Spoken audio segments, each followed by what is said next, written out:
Vamos a empezar a grabar para comenzar esta clase del 12 de mayo. Buenos días a todos otra vez.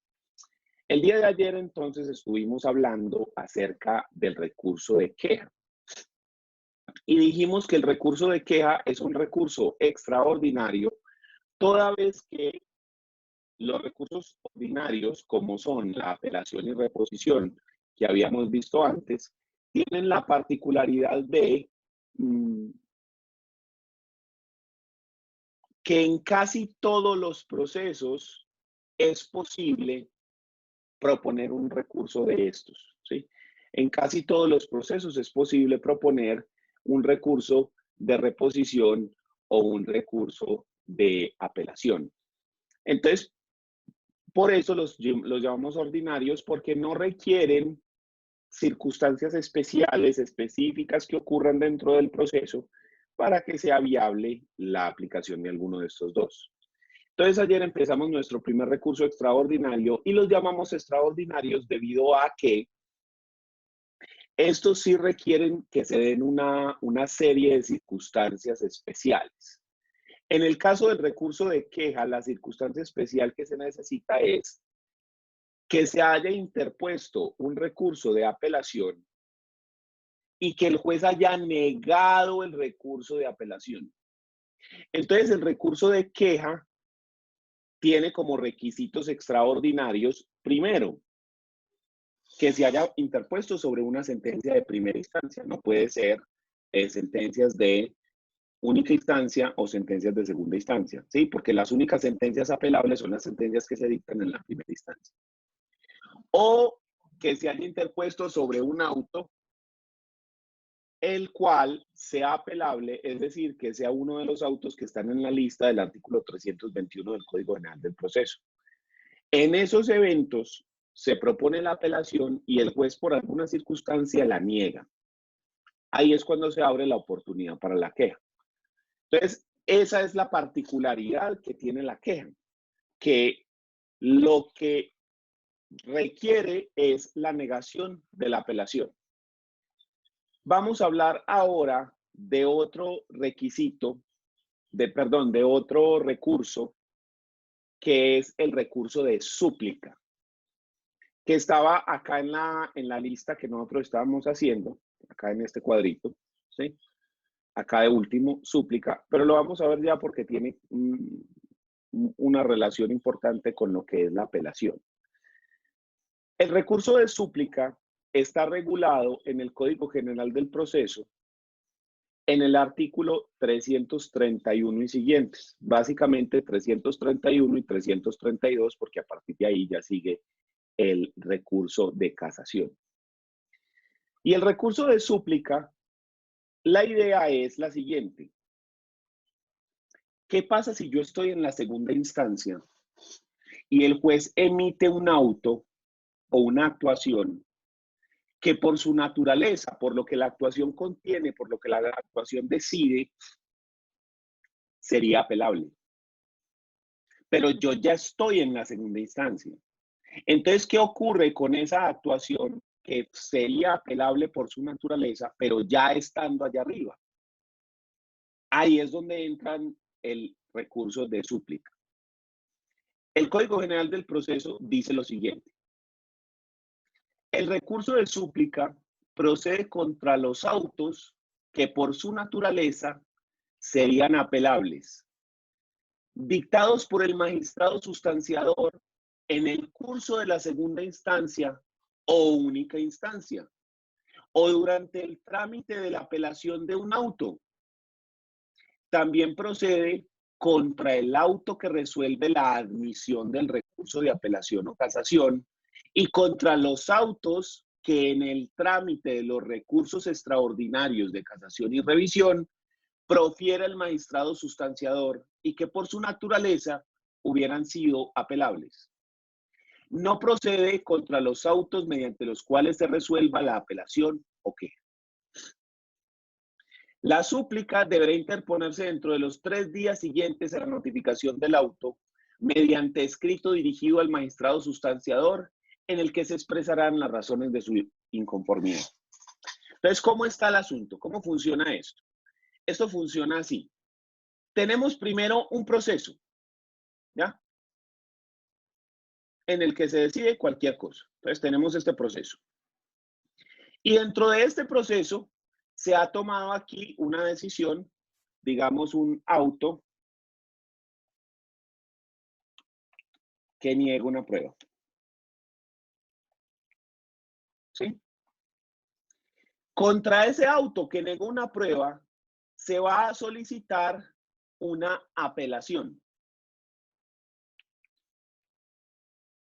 La apelación se concede y entonces será necesario enviar esto donde el superior jerárquico. ¿Qué hace el superior jerárquico? El superior jerárquico empieza un proceso ya arriba, digamos, en lo que sería la segunda instancia.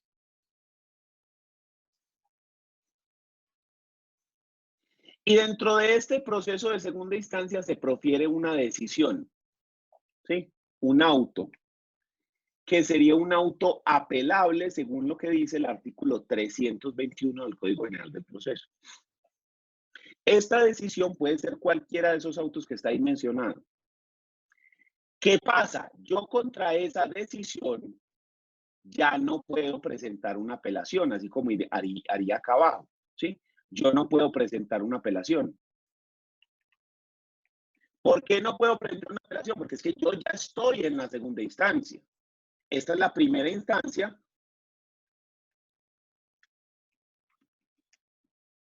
y aquí estoy en la segunda instancia. Entonces yo ya estoy arriba en la segunda instancia. Sí, yo ya presenté una apelación. Entonces, en ese orden de ideas, no es viable presentar esta apelación. Entonces, ¿qué es lo que se puede hacer? ¿Qué es lo que puedo pedir? Entonces, en ese caso, lo que yo puedo pedir es un recurso de súplica. Ese recurso de súplica sería el equivalente que yo tendría a esta apelación. Como no puedo presentar la apelación, presento el recurso de súplica, ¿ya? Entonces, la cuestión está en que la súplica solamente se puede dar en la segunda instancia. Esa sería nuestra primera anotación. La súplica solamente se da en la en la segunda instancia. La finalidad de la súplica vendría siendo la misma finalidad que tiene la apelación, que un superior jerárquico revise. Pero en este caso de la súplica, no hay un superior al cual acudir porque ya estamos allá. Entonces, ¿qué hacemos? Se busca a un homólogo. Este no es un recurso vertical en el cual yo pido al de arriba, ¿sí? Como en la apelación, que es un recurso vertical, está acá y yo subo. Este es un recurso horizontal en el cual yo no busco un superior, sino lo que busco es como una especie de segundo calificador. Que otro juez que desempeñe esta misma labor revise esa actuación y determine si eso está correcto o no. Es como buscar un segundo calificador, ¿sí? Una persona que tiene la misma categoría. Al respecto, vamos a encontrar acá en el Código General del Proceso, en el artículo 332 dice, interpuesto el recurso, se correrá traslado a la parte contraria por 3 días en la forma señalada en el artículo 110. Vencido el traslado, el secretario pasará el expediente al despacho del magistrado que sigue el turno, al que dictó la providencia y quien actuará como ponente para resolverla. Le corresponderá a los magistrados que integran la sala decidir el recurso de súplica. Contra lo decidido no procede ningún recurso. Entonces, ¿cómo funciona el asunto? Para uno entender esto, tiene que entender cómo funcionan las salas de los tribunales o de la corte. Las salas de los tribunales o de la corte funcionan de esta manera. Tenemos unas personas y en la corte, digamos que hay 9 personas. Entonces tenemos 1, 2, 3, 4, 5, 6, 7, 8, 9. Estos circulitos van a representar los magistrados de la corte, ¿listo? O del tribunal. ¿Qué es lo que hacemos para resolver esto? Vamos a dividir a toda esta gente en salas de A3, entonces los podemos dividir así en una sala, ¿sí? Aquí en otra sala y aquí en otra sala, ¿ya? O los podemos dividir de manera aleatoria, entonces por decir algo, la sala 1 va a ser esta, la sala 2 va a ser esta, la sala 3 va a ser esta, y la sala 4, en fin, de manera aleatoria, ¿ya? O sea, siempre los vamos a dividir en grupos de 3. Pero lo que hacemos es que en esa sala siempre hay un magistrado que es el ponente y los otros van a estar con él dentro de la sala. Entonces, ¿cómo funciona esto? Este magistrado que es el ponente a este le llega el proceso. Esa persona lo lee, lo analiza, practica las pruebas, etc. Y él toma una decisión. Entonces él dice, mi decisión es que la prueba hay que negarla. O sea, yo voy a confirmar lo que digo el de abajo. Él pasa y le expone, le hace una ponencia, de ahí su nombre, magistrado ponente, le hace una ponencia a los otros dos que integran la sala. Entonces, el magistrado ponente les dice a estos dos, vea, mi idea es que esta prueba sí hay que negarla, o sea, vamos a confirmar esta decisión del inferior. Estas dos personas entonces se limitan a escuchar la ponencia de ese. Y cuando ha terminado, se hace una votación para determinar si estas personas están a favor o están en contra. Con uno solo que diga, sí, ganó eso, porque obviamente, su ponencia, ¿sí? Se va a negar. Si esta persona está de acuerdo con él, listo, ganó. Pero si ambos, los otros dos magistrados, no están de acuerdo con la ponencia, entonces son 2 contra 1, entonces se debe aceptar, ¿sí? La ponencia de este man era que se debía negar esta prueba, que se iba a confirmar esta decisión. Estos dos no están de acuerdo, entonces perdió 2 contra 1. ¿Listo? Así es como funcionan las salas. ¿Qué ocurre? Cada vez que llega un proceso al tribunal,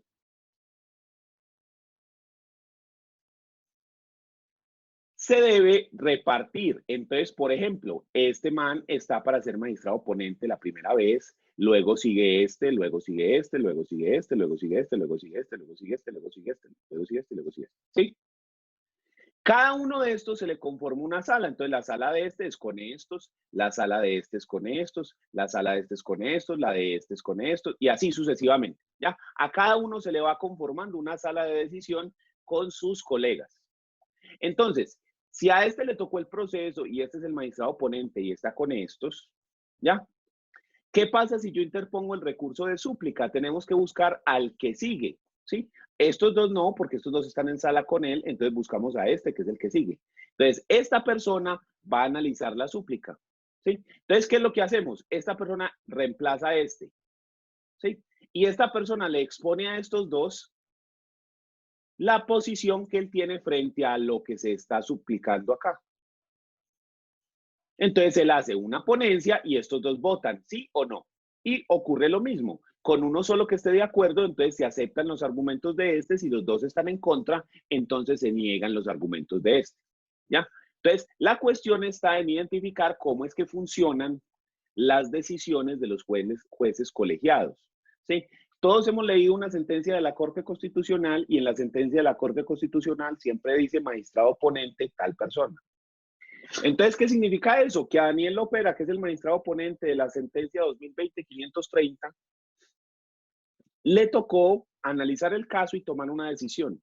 Y luego yo expongo la decisión que yo he tomado, expongo mi teoría a los otros conjueces de esa sala. Hacemos una votación y de esa votación podemos determinar entonces si ganó mi propuesta o si perdió mi propuesta. ¿Listo? Si se propone la súplica, entonces buscamos a la siguiente persona a la que se le repartiría un proceso para que sea ponente.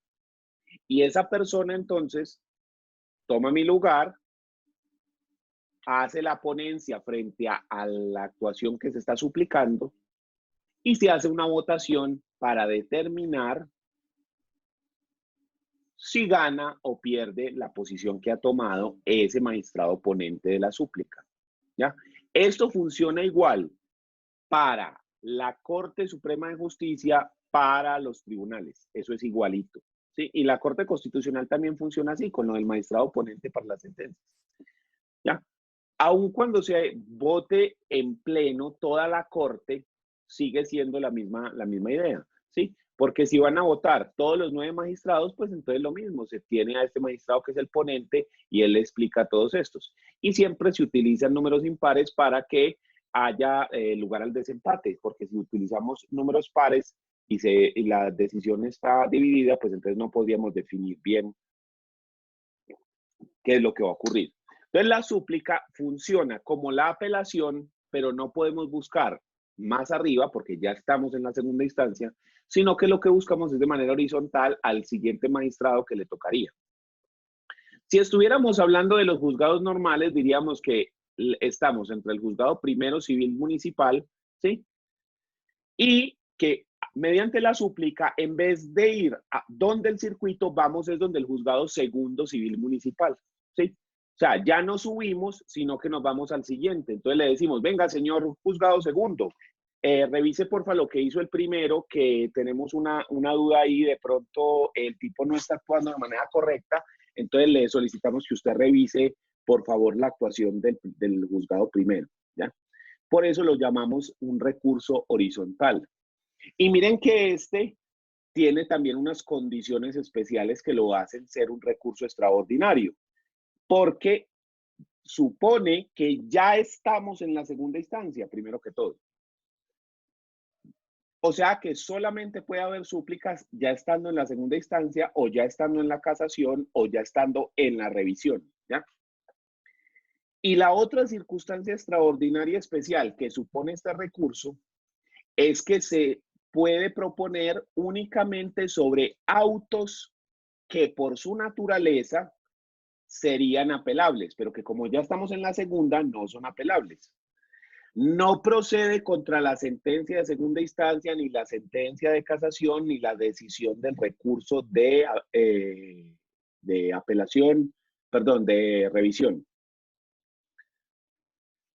Sí procede contra el auto que niega la apelación, perdón, contra el auto que rechaza la apelación o la casación. ¿Cómo así que el auto que la rechaza? Cuando se da un recurso, apelación o casación, habíamos dicho que la apelación se interpone ante el mismo juez, ¿sí? Que ha dictado la providencia y que este juez concede o no concede el recurso. Pero además de eso,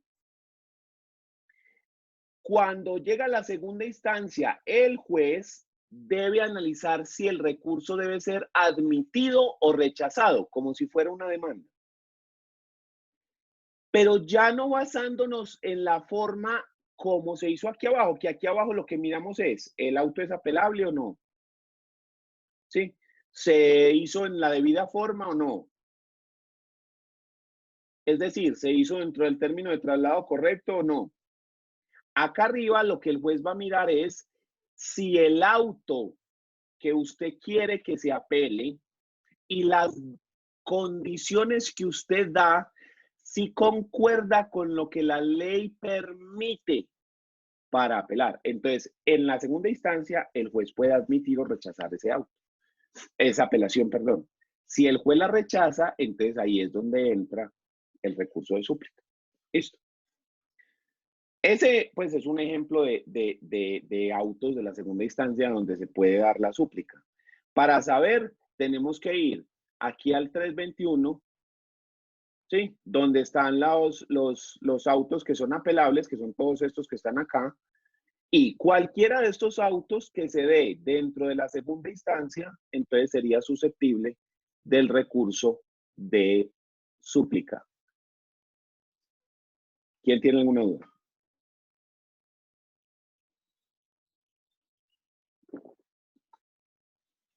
Profe, yo tengo una duda, pero es un poquito alejada. Solo es para aclarar que es cierto que los procesos de única instancia son los de mínima cuantía. Sí, aunque tenemos procesos de única instancia, no por cuantía, sino por disposición específica de la ley. Entonces, acordate que habíamos dicho que cuando un proceso no tiene cuantía, yo analizo el factor funcional, que es la distribución específica que hace la ley de la competencia. Específicamente, eso usted lo va a encontrar acá a partir del artículo 15. ¿Qué es lo que encuentra usted?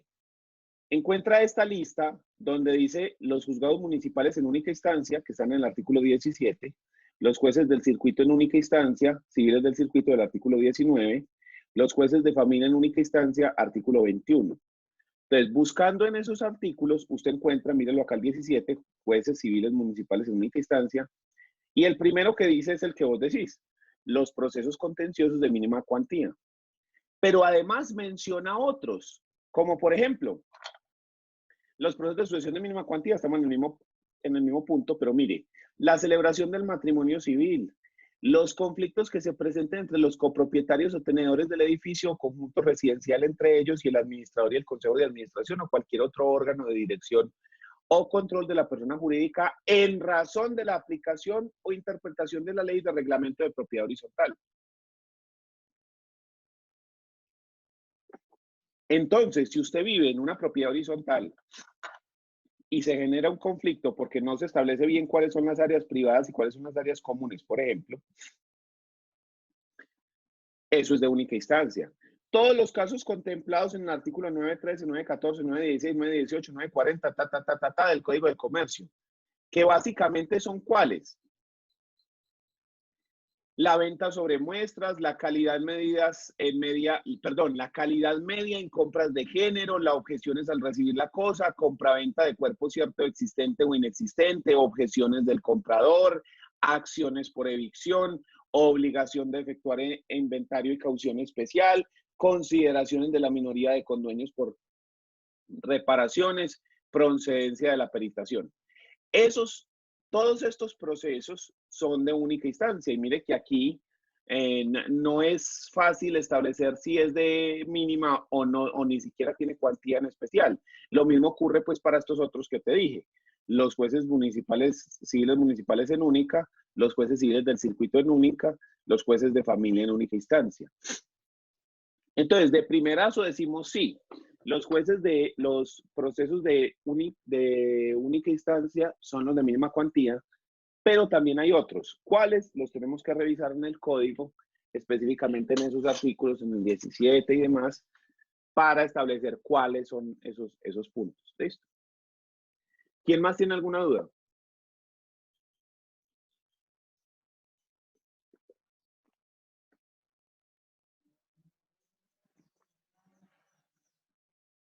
Una claridad. La súplica solo opera para los procesos de segunda instancia. No opera para los de única, ¿sí? O sea, no es viable que un proceso de única instancia digamos, no podemos buscar al superior, pero busquemos al juez del lado. No, eso no es viable. Solamente opera para los procesos de segunda instancia que ya estén allá arriba. De resto, no nos funciona. ¿Listo? ¿Qué más dice el código en estos artículos? Vamos a mirar.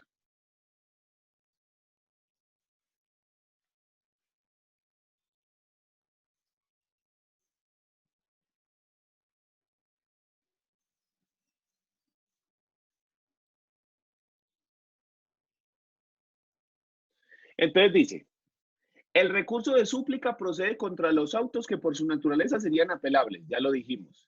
Dictados por el magistrado sustanciador, este es el magistrado ponente, el que les digo al cual se le reparte el proceso y quien toma la decisión y la expone a los otros. En el curso de la segunda instancia o única instancia. ¿Por qué aquí me mencionan única instancia? Porque los tribunales y la corte también trabajan en única instancia. Miremos el Tribunal Superior de Distrito Sala Civil que está en el artículo 31.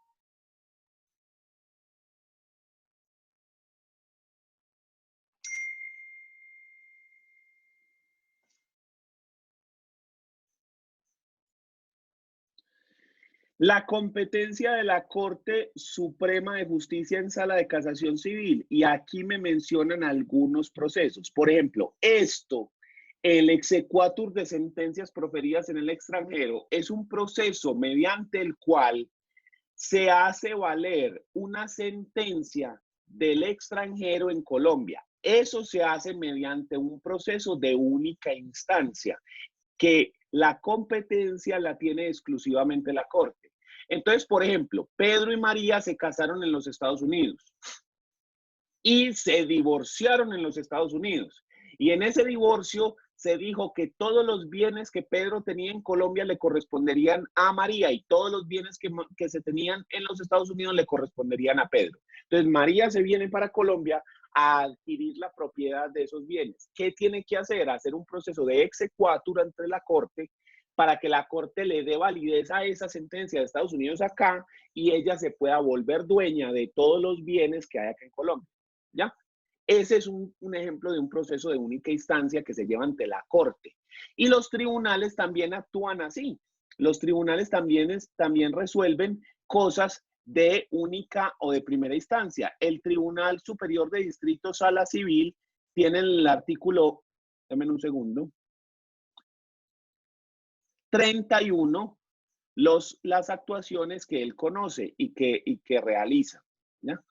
¿Qué son qué?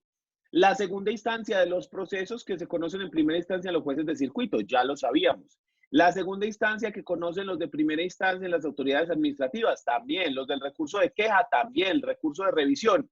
Pero mire aquí, me aparecen otras dos cosas que no son recursos, ¿sí? Que es el recurso de anulación contra el laudo arbitral, perdón, este sí es un recurso, pero está referido a algo que no está dentro de la jurisdicción, y el otro que no es un recurso es las peticiones de cambio de radicación de un proceso o actuación que implique su remisión al interior del mismo distrito judicial. ¿Ya? Y a lo mismo ocurre con las salas de los tribunales, pero en sala de familia. Y acá tenemos varios. El recurso de revisión contra las sentencias dictadas en asuntos de familia, el levantamiento de la reserva, ¿sí? Las peticiones de cambio de radicación. Entonces, existen algunos puntos, algunos procesos que los tramitan los tribunales o la Corte, que si dentro de ellos se da un auto que por su naturaleza sería apelable, entonces se puede solicitar el recurso de súplica tal y como lo vimos aquí en este cuadro, ¿sí? Que les hice ahora. Muy bien. ¿Dudas?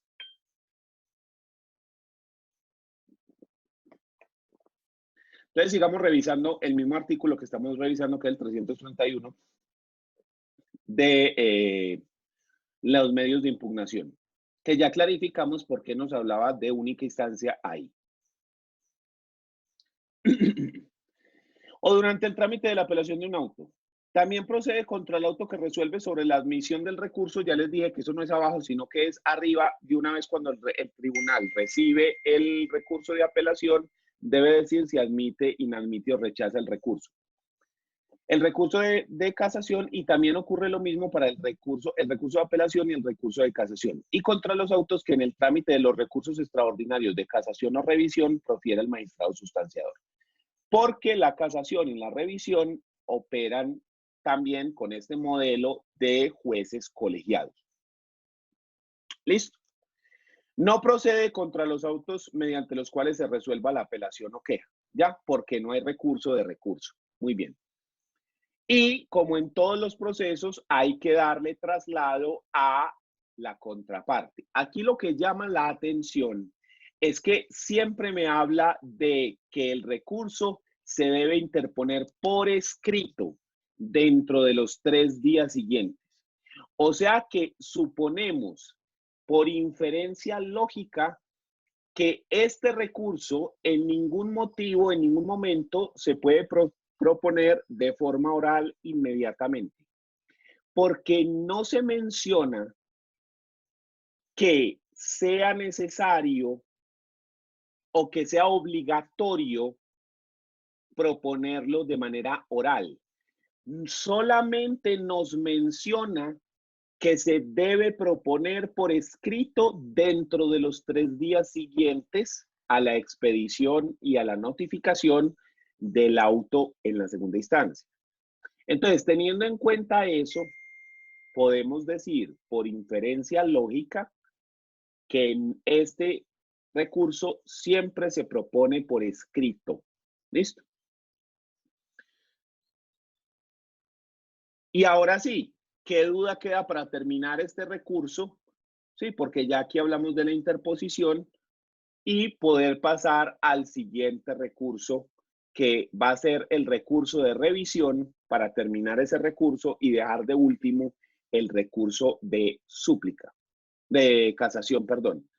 ¿Qué duda queda frente a ese recurso? Profe, ese recurso se hace en estrados cuando termina la audiencia en segunda instancia. ¿Cuál recurso? ¿El de súplica o solamente después de editada la segunda instancia se hace por escrito ante el despacho? Pero a ver, espere, Luis, que no entiendo la pregunta. O sea, usted me está preguntando es, ¿en qué momento se propone? ¿Ok? Sí, profe, sí.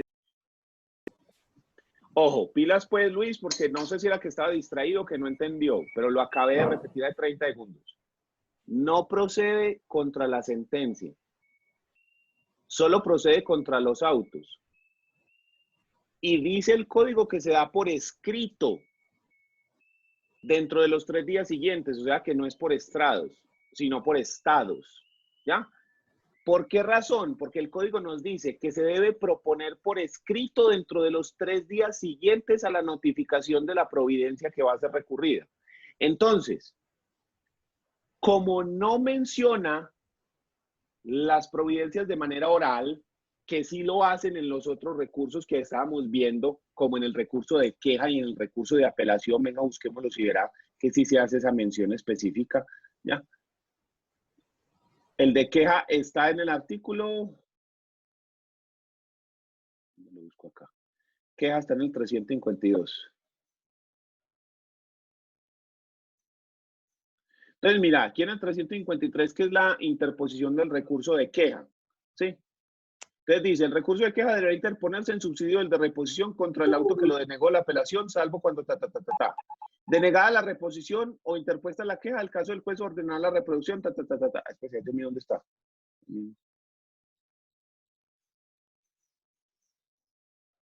Ah, no, es en este en el que dice, expediente de copias escritos mantendrá. Entonces está acá más atrás.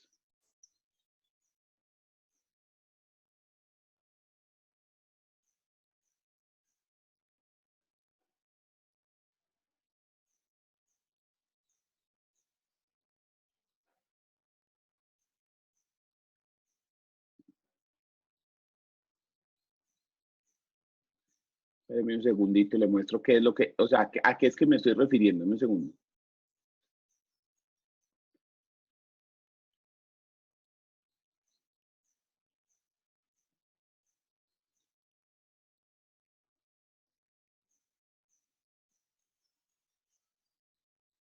Véalo, este era el pedazo al que yo me refería, véalo acá.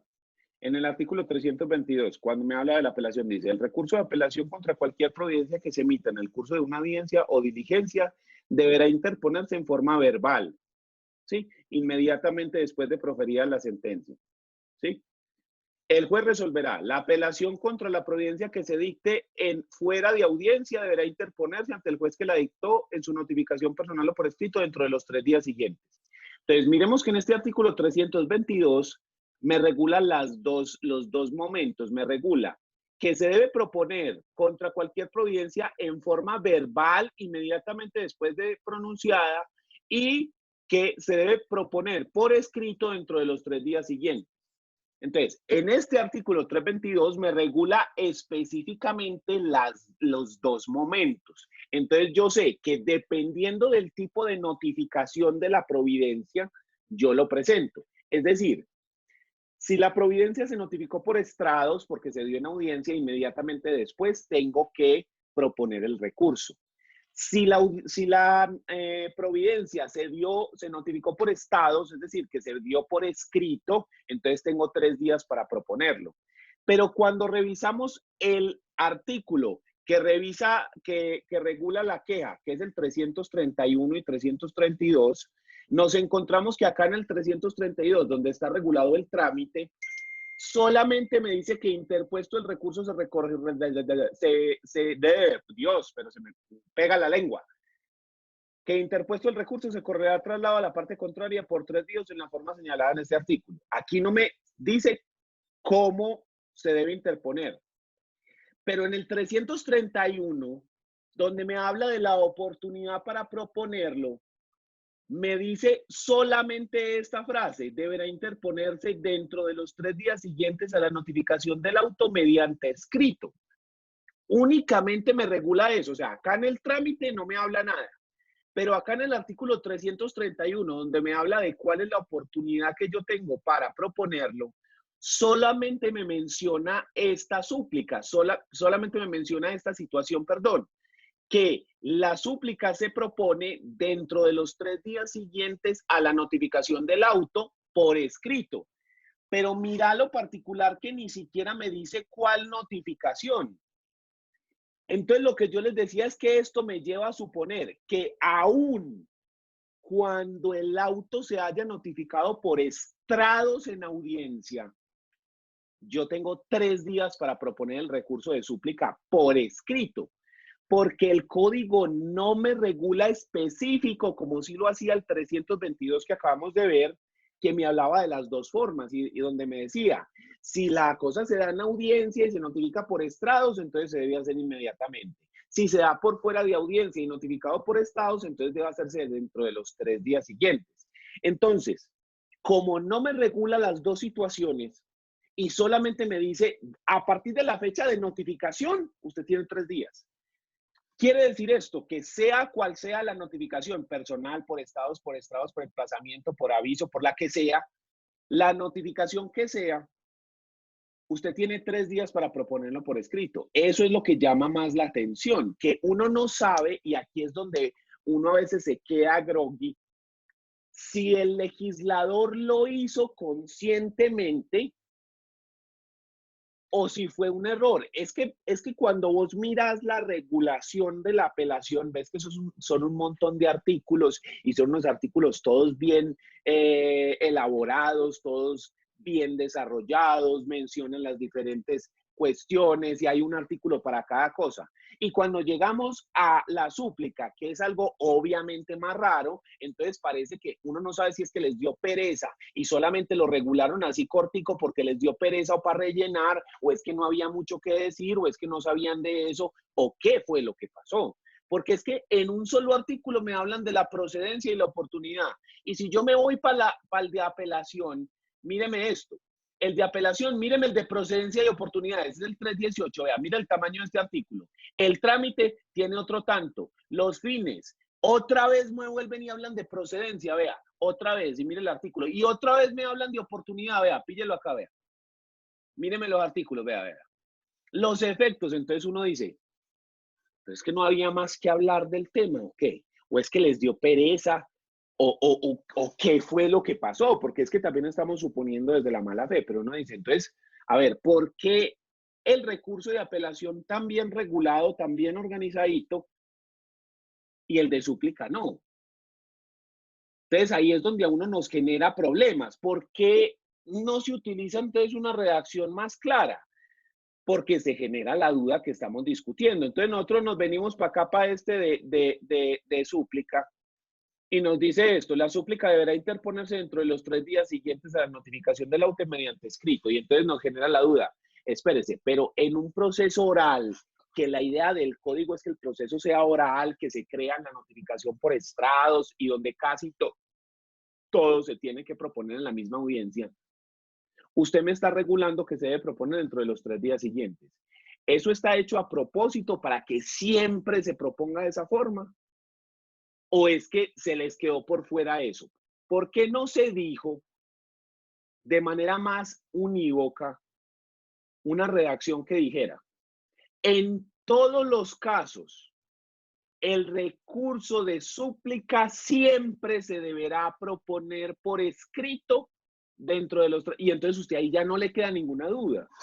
Pero como en unos me regula de una forma y en otros me regula de otra, entonces ahí es cuando uno dice, pero ¿y entonces aquí cómo es pues?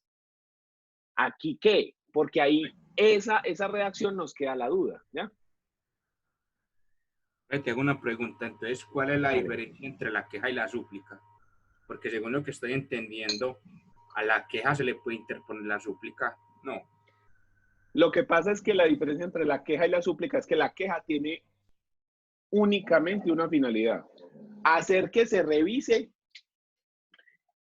La negación de la la apelación. negación de la apelación, punto. Pero entonces, digamos que usted, digamos en la queja está claro, me negan la apelación, yo le pido el recurso de reconsideración con subsidio de queja, que si no, que se vaya para arriba y el de arriba diga, bueno, análisis si sí o si no. Pero digamos que el de arriba vuelve y diga, no.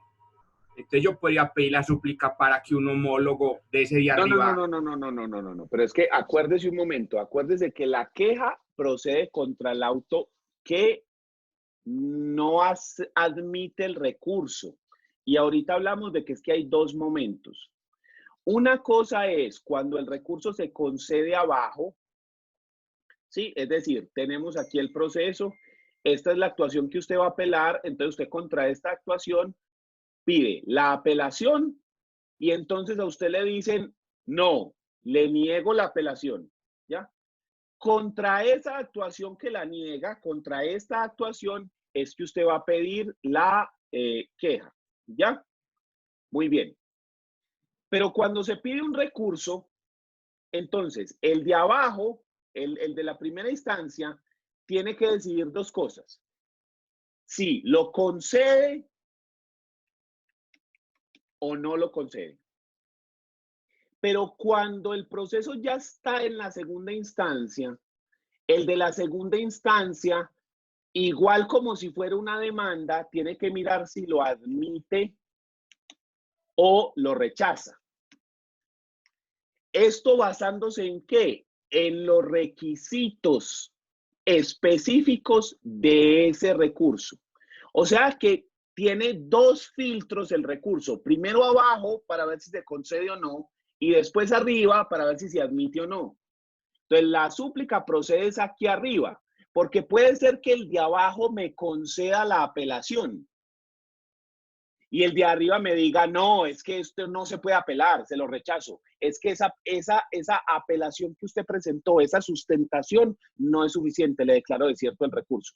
Entonces, en el evento en el que ya estando arriba, ya habiendo sido concedido abajo y ya estando arriba me lo rechacen, que digan, no, esto no se lo vamos a tramitar, ahí es cuando entra la súplica para decirle a otro magistrado que venga, reconsidere que es que vea. Allá abajo me dijeron que sí, me lo concedieron en tal efecto incluso, pero acá arriba me están diciendo que no me van a conceder nada, que de malas. Entonces, eso es lo que trata de evitar el recurso de súplica, ¿ya? A eso es a lo que se refiere.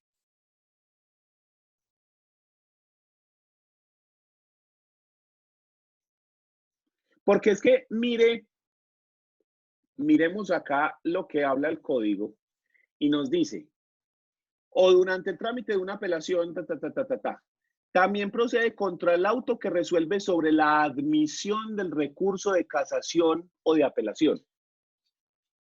Es decir, el auto que estando ya acá arriba en el tribunal admite o rechaza. Entonces, uno podría catalogarlos de estas dos formas, ¿sí? Esto es acá en la segunda instancia, y esto es acá en la primera instancia. ¿Listo? Entonces, acá en la primera instancia, yo puedo proponer el recurso de apelación contra esto, ¿sí? Contra este auto que rechaza o que me concede o no, contra esto yo puedo pedir el recurso de apelación. El que me lo concede o no me lo concede. No, apelación no, perdón, queja, ¿ya? Contra el recurso que concede o no la apelación.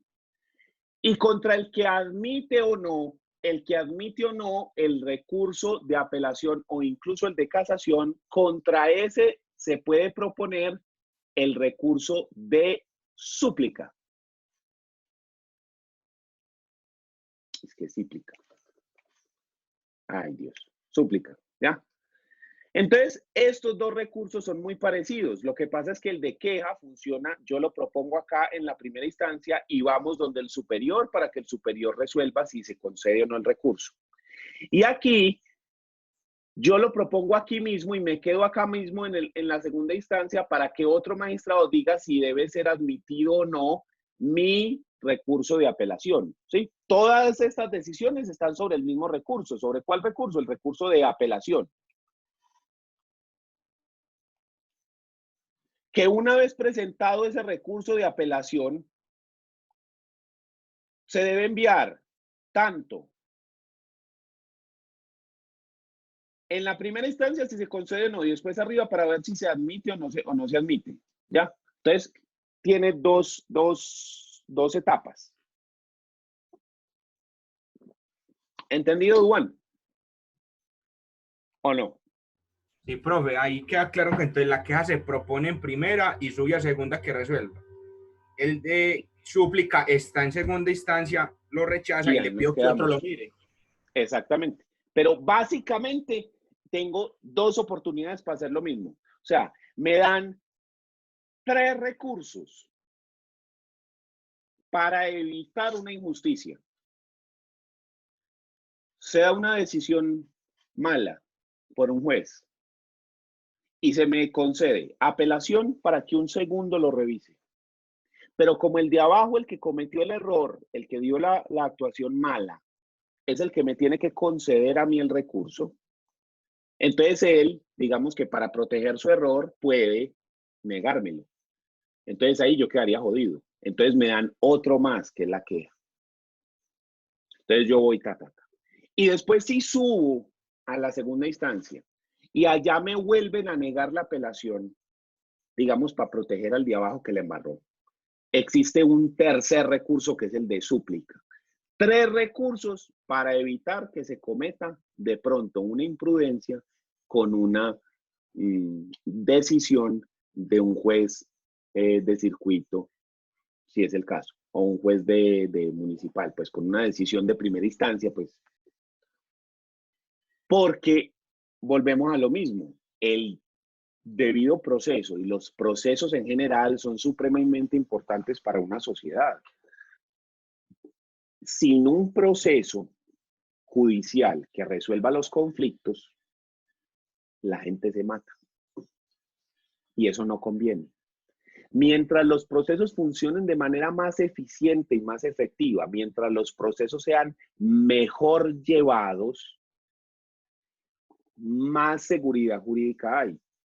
Y esa seguridad jurídica está directamente relacionado con temas como la creación de empresa, la inversión extranjera, ¿sí? Etcétera. Entonces, si usted tiene un sistema judicial muy bueno, donde muy fácilmente se resuelven los conflictos, donde las normas están claras, donde a todo el mundo se le juzga en igualdad de condiciones, sin importar que sea una empresa multimillonaria o una persona humilde, entonces eso hace que las personas sientan seguridad del Estado. Entonces, si yo soy Bill Gates y tengo $1.000 millones que él tiene 70.000 millones, pero quiere invertir $1.000 millones, yo ni siquiera sabría cuántos son $1.000 millones en pesos. Me tocaría hacer la conversión y no sé cómo se dice ese número. Pero tenemos $1.000 millones y el man los quiere meter en Colombia de pura ociosidad. Más fácil lo haría teniendo un sistema procesal bien bueno. Desde hace rato, y esto es algo real, Amazon está coqueteando con el mercado colombiano. Amazon, que es una empresa americana, es una de las empresas más grandes del mundo y el dueño de Amazon, que es Jeff Bezos, es hoy en día la persona más rica del mundo. Y después de esta crisis, Amazon vale todavía más. Amazon se ha diversificado y Amazon tiene diferentes, digamos, sucursales. Entonces está Amazon.com, que es la de Estados Unidos, pero ya hay Amazon México, Amazon Reino Unido, Amazon España, Amazon Francia y así. donde hay mercados buenos, grandes, en los que Amazon ve futuro para crear una sucursal solo para ellos, tiendas para ellos, beneficios de envíos gratis, más rápido, etcétera, etcétera. Porque, por ejemplo, si hoy en día nosotros compramos algo por Amazon, nos lo envían desde Estados Unidos, desde México, desde cualquier parte del mundo. Pero si tuviéramos un Amazon Colombia, entonces implica que los envíos se hacen desde acá, ¿ya? Por ejemplo, en Estados Unidos funciona una cosa que se llama Amazon Fresh, que son para las cosas que son perecederas y que se dañan y que usted debe consumir el mismo día. Entonces usted se puede meter a Amazon y comprar una lechuga y le llega hoy. O sea, la pide ya y ahorita en media hora, una hora le llega. ¿Sí? Pero eso solamente se puede hacer cuando hay un centro de distribución cercano. Eso es lo que Amazon quiere hacer. ¿Qué son las cosas que analiza Amazon? Una de las cosas que analiza es, en caso de que yo tenga problemas jurídicos, ¿cómo se van a resolver? Y el mierdero que se armó con Uber no le conviene a Amazon.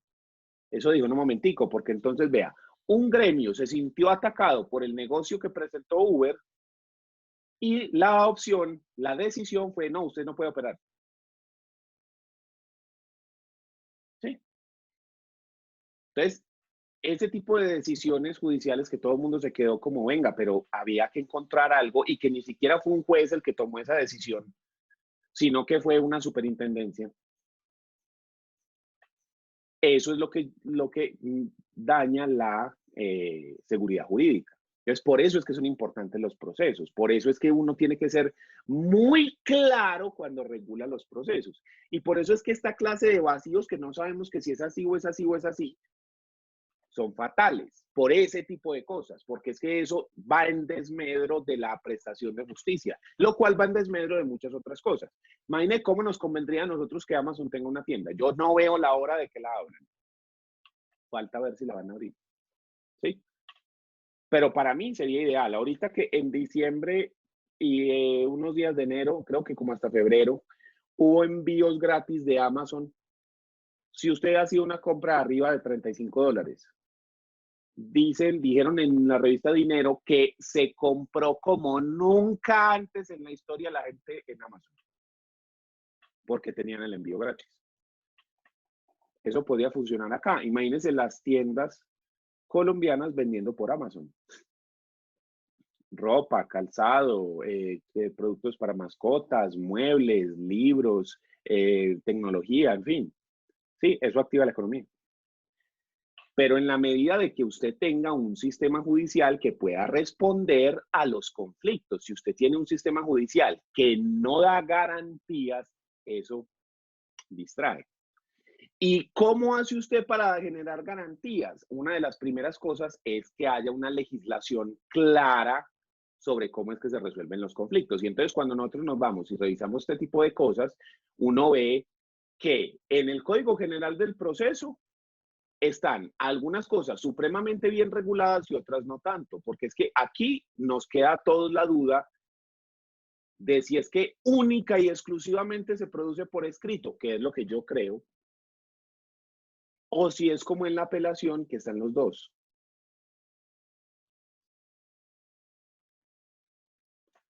Y aquí viene el asunto. Ahí tenemos un vacío legal, ¿sí? O sea, hay un vacío. No se dice qué pasa si el auto se da por audiencia y se notifica por estrados. No lo dice. ¿Cómo se resuelven los vacíos? Una de las formas de resolver los vacíos es la analogía juris. Es decir, aplicar las normas de un caso homólogo a este caso. Si se hace así aquí, ¿por qué no se hace aquí? Entonces, yo por analogía como juez podría aplicar el artículo 321 y diciendo que, si bien dice el artículo 331 que la súplica se propone por escrito dentro de los 3 días siguientes, nada dice al respecto de cuando las providencias se dan de forma verbal en audiencia. Entonces, que ante esa analogía vamos a aplicar lo que dice el artículo 321. Ante esa laguna vamos a aplicar por analogía lo que dice el 321. Eso podría ser una forma de resolver esa incógnita. ¿Sí? O sea, está permitida en la ley la resolución de los vacíos o lagunas mediante la analogía iuris. Y es en el mismo tema, ni siquiera nos tenemos que ir para otra jurisdicción, que eso es lo que más problemas genera con la analogía. Está ahí mismo, o sea, son 20 artículos de diferencia entre uno y el otro. Entonces, ahí está la situación. Yo lo que creo, mi posición personal es, siempre se propone por escrito, de la redacción, eso lo desprendo de la interpretación que yo hago de la redacción que trae el legislador. Pero como no es claro, ahí nos quedó la duda. Dudas, preguntas, comentarios, chismes.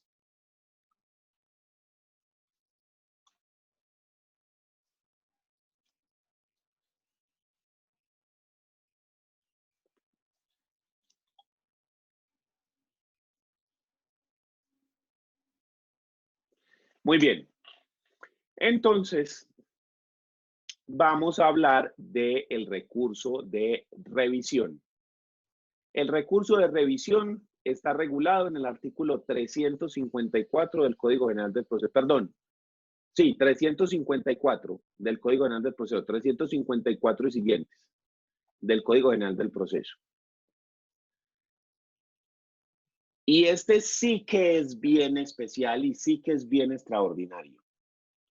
Porque una de las cosas más extrañas que ocurre con este recurso de revisión es que puede romper la cosa juzgada. La idea del recurso de revisión es que si un proceso se ha dado y se ha obtenido una sentencia y esa sentencia está ejecutoriada, incluso hasta 2 años después de estar ejecutoriada, si ocurre algo que cambiara totalmente esa decisión, algo que no pasó dentro del proceso, pero que le daría un vuelco de 180 grados al proceso, el proceso se puede revivir para que la decisión sea revisada, teniendo en cuenta esa nueva información que tenemos y emitir una nueva sentencia que cambie la anterior. Entonces, romper la cosa juzgada, romper la ejecutoria, romper la oportunidad procesal para presentar algunas cosas en aras de la justicia.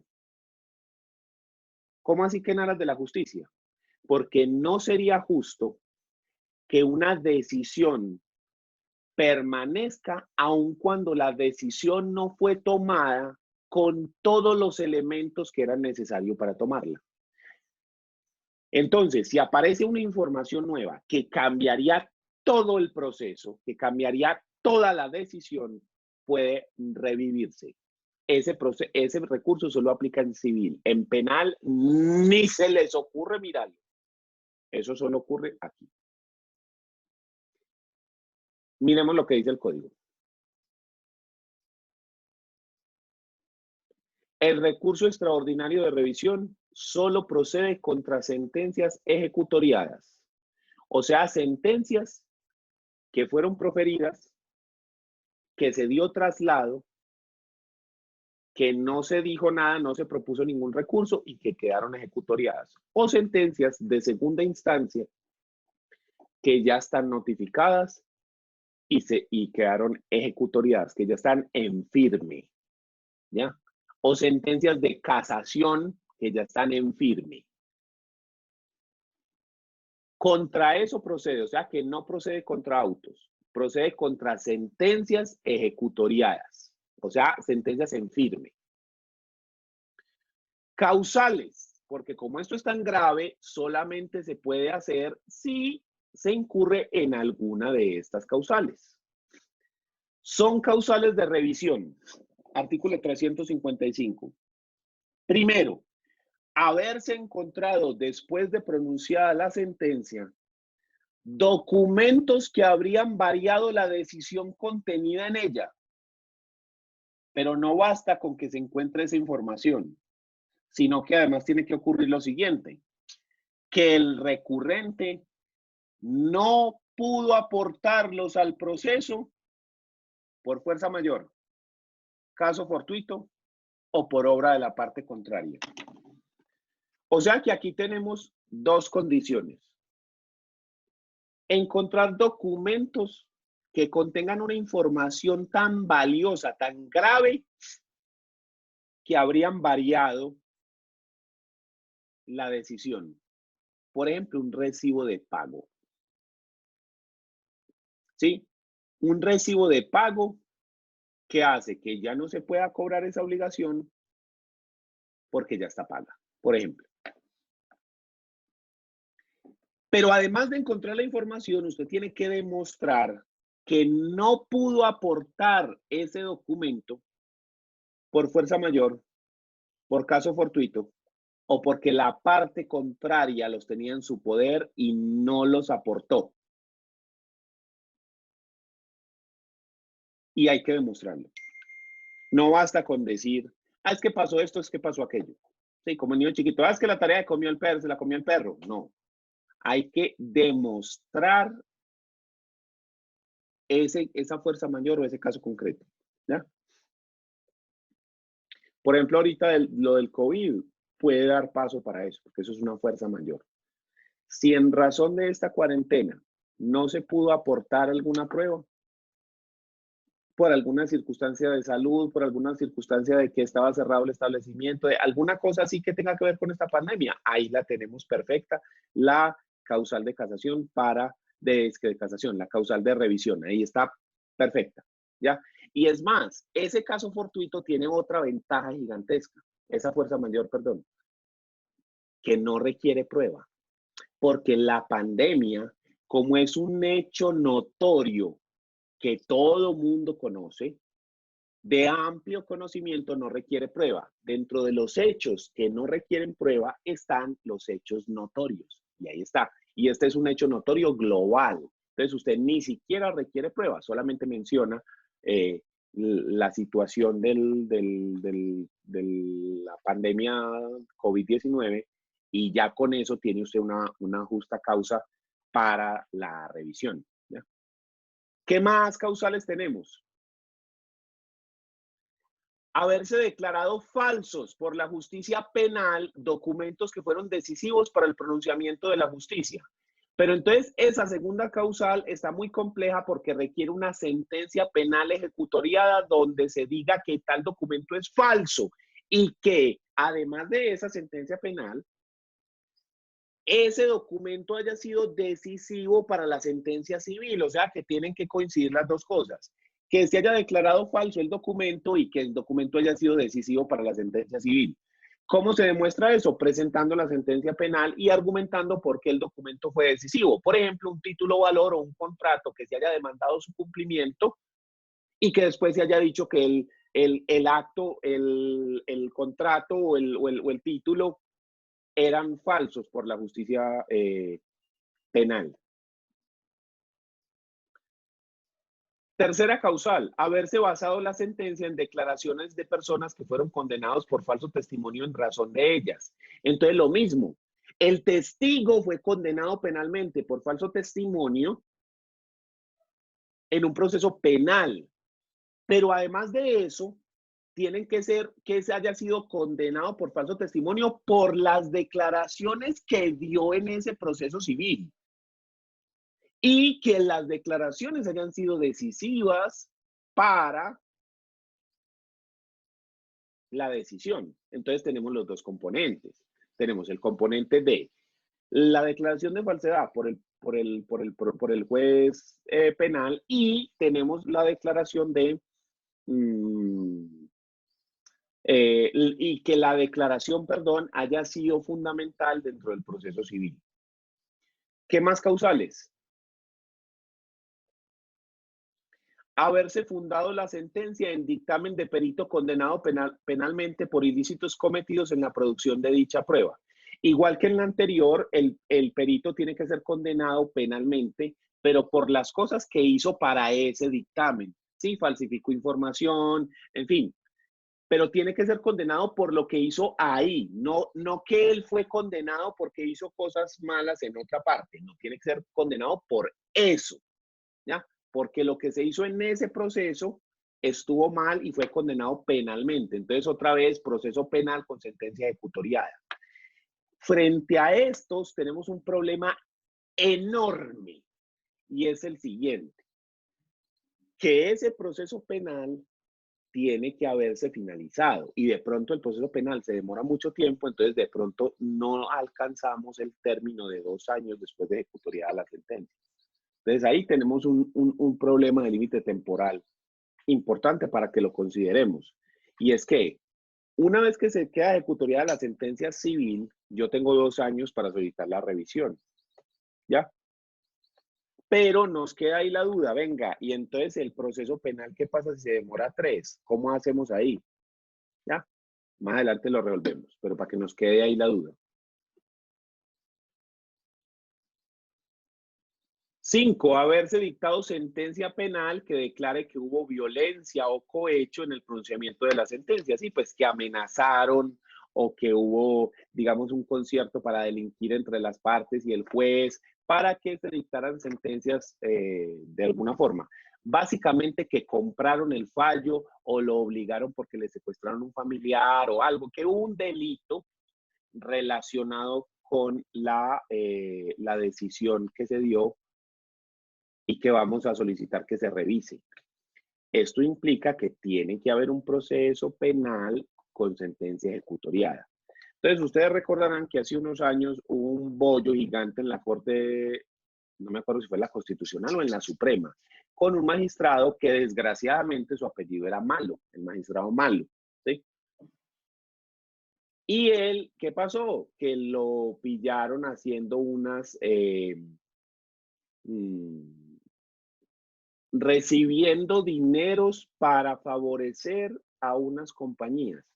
Entonces, habían unos contratos, si no estoy mal, eran como con empresas mineras o de petróleos o algo así, que tenían unos problemas y él había cobrado algo así como 500 millones de pesos por encauzar unos fallos a favor de esas empresas.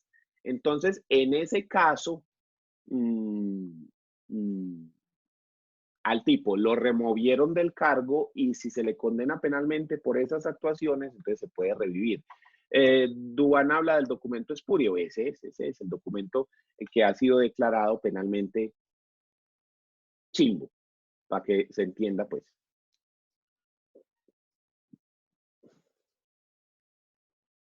Sexto, haber existido colusión. ¿Qué es una colusión? La colusión es el sinónimo civil del concierto para delinquir. El concierto para delinquir implica que varias personas se ponen de acuerdo para cometer un delito. Dentro del civil no existe el concierto para delinquir, pero sí existe lo que llamamos la colusión. ¿Cómo funciona la colusión? En el que varias personas se ponen de acuerdo no para cometer un delito, pero sí se ponen de acuerdo para generarle un perjuicio a alguien, ¿ya? Entonces es como si fuera un concierto para delinquir, pero tratado desde el derecho civil. ¿Cuál es el problema de la colusión? En el que yo digo, no, es que Pedro se puso de acuerdo y demandó a Juan para que Juan ganara el proceso y a mí me dejaran sin nada, ¿sí? Que es una maniobra que se utiliza, por ejemplo, con las deudas de alimentos. Digamos que yo le presté plata a Duván, le presté 100 millones de pesos a Duván. Y yo tengo una casa que vale 100 millones. Entonces yo sé que si yo no le pago a Duván, entonces Duván se va a quedar con la casa. Pues yo le puedo decir a mi esposa que hagamos lo siguiente. Vea, hagamos esto. Divorciémonos. Y usted me pide alimentos. ¿Listo? Y yo para el pago de alimentos, o dejamos que me rematen por alimentos, y usted me remata la casa.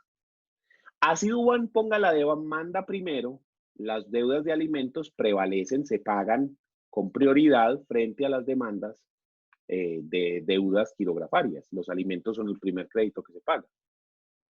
Entonces, primero respondemos por los alimentos.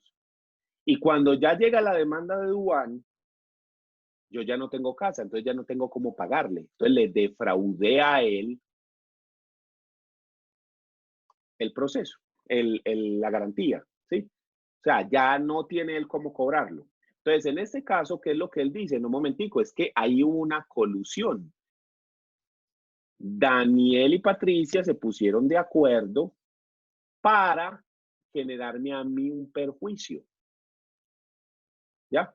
Y ni siquiera tenemos que hacerlo así, con una demanda por alimentos. Mire que se habla de cualquier maniobra fraudulenta de las partes en el proceso en que se dictó sentencia, aunque no haya sido objeto de investigación penal. O sea, aquí ni siquiera requiero la sentencia penal. Aquí requiero es demostrar que hubo esa colusión o que hubo esa maniobra fraudulenta y que generó perjuicio.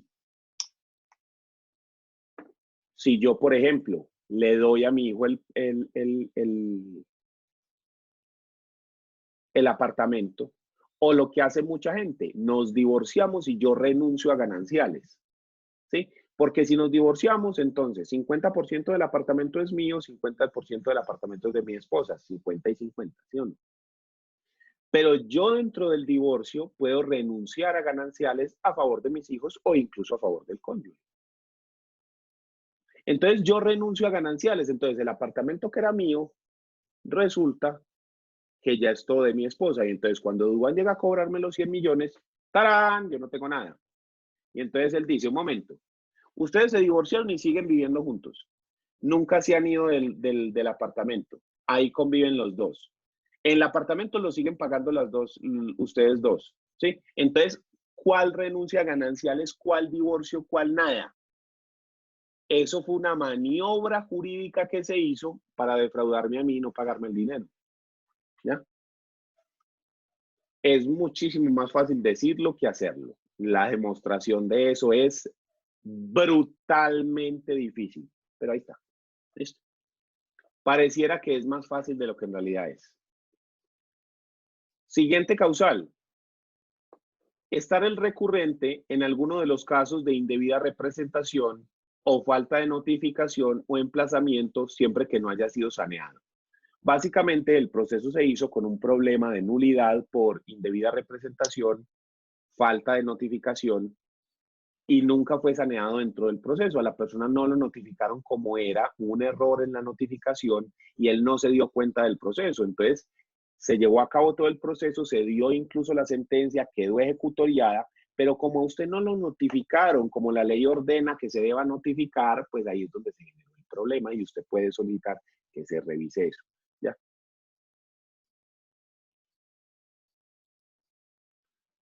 Octavo, existir nulidad originada en la sentencia que puso fin al proceso y que no era susceptible de recurso. Entonces, que dentro del proceso hubo una nulidad, ¿sí? Que se originó con la sentencia. La sentencia, al proferirse sentencia, el proceso se volvió nulo, porque no se podía proferir la sentencia en esas circunstancias. Tenía que haberse saneado primero. Y noveno, ser la sentencia contraria a otra anterior que constituía cosa juzgada. Simplemente se quedaron callados de que había otro proceso, hicieron uno nuevo, ¿sí? Y entonces eso vulneró la cosa juzgada y se dio una nueva sentencia que controvertía lo que decía la anterior. Entonces se revisa porque esa sentencia no tiene efectos jurídicos, ¿ya? Entonces, solamente en esas circunstancias, aduciendo estas causales, es posible pedir la revisión. Solo por esas causales. No podemos traer nuevas causales, cosas diferentes a lo que está ahí, única y exclusivamente por esas. Entonces, miren que este recurso se vuelve extraordinario precisamente porque tiene que tener, primero, una sentencia ejecutoriada.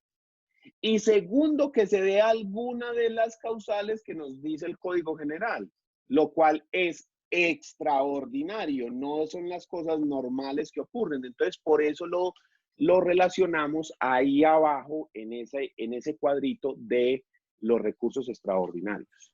¿Listo? Okay. Va, dígame. ¿Qué pasa si uno se da cuenta de algunos de esos numerales después de los 2 años? Ahí grave porque a mí me dan un término específico que está acá. Dale acá. El recurso podrá interponerse dentro de los 2 años siguientes a la ejecutoria de la sentencia, pero frente a las causales 1, 6, 8 y 9, ¿sí? Se puede extender incluso hasta 5 años para la causal séptima. Entonces ahí lo que tenemos que mirar es que cada causal tiene unos términos específicos, por eso lo vemos la próxima clase para sentarnos con buen tiempo porque ya estamos sobre la hora y vemos cada una de las causales, cómo funciona y desde qué momento se empiezan a contar los términos. Por ahora, digámoslo, que si usted deja vencer el término, sea de 2 años, 3 años, 5 años, el que sea, si usted se da cuenta después de eso, jodido, ya ahí sí no se puede hacer nada. ¿Listo? Pero la forma de contar el término tiene unas particularidades dependiendo del tipo de causal que sea, que lo vemos la próxima clase. ¿Listo? Entonces, por ahora la respuesta sería jodido, no puedes hacer nada. Pero tenemos que mirar cuál es el término específico para la causal y cómo se contabiliza el término. ¿Listo? ¿Quién más tiene alguna duda o comentario?